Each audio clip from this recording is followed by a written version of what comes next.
জুলাই গণ অভ্যুত্থানের সময় সংগঠিত মানবতাবিরোধী অপরাধের মামলার রায় ঘোষণার দিন রাজধানী ট্রাইব্যুনাল ও সুপ্রিম কোর্ট এলাকায় বিরল নিরাপত্তা ব্যবস্থা নেওয়া হয়েছে। সোমবার ১৭ নভেম্বর ভোর থেকে আদালত এলাকায় বিপুল সংখ্যক সেনা সদস্য মোতায়েন করা হয়। পুরো এলাকা পরিণত হয় এক কঠোর নিরাপত্তা বেষ্টিত জোনে।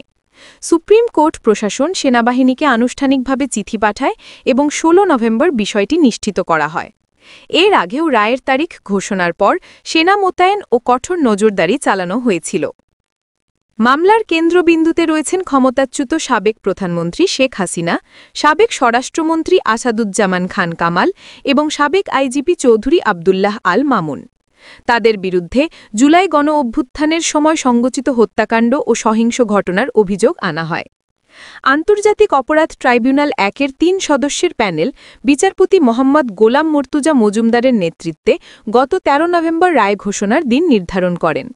অন্য ২ সদস্য হলেন বিচারপতি মোহাম্মদ শফিউল আলম মাহমুদ ও বিচারক মহিতুল হক এনাম চৌধুরী। অভিযোগ গঠনের দিন চৌধুরী আবদুল্লাহ আল মামুন মানবতাবিরোধী অপরাধে তার স্বীকৃতি দেন ও রাজসাক্ষী হওয়ার আবেদন করেন। অন্যদিকে শেখ হাসিনা ও আসাদুজ্জামান খান বর্তমানে পলাতক। আজ আদালত এলাকা সর্বোচ্চ সতর্কতায় মোতায়েন সেনাবাহিনী, বিজিবি, পুলিশ ও গোয়েন্দা সংস্থা দ্বারা ঘিরে রাখা হয়েছে।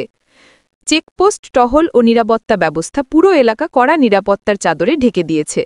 রায় ঘোষণার মধ্যে দিয়ে দেশের রাজনৈতিক পরিস্থিতি নতুন পর্যায়ে প্রবেশ করবে বলে বিশ্লেষকরা মনে করছেন।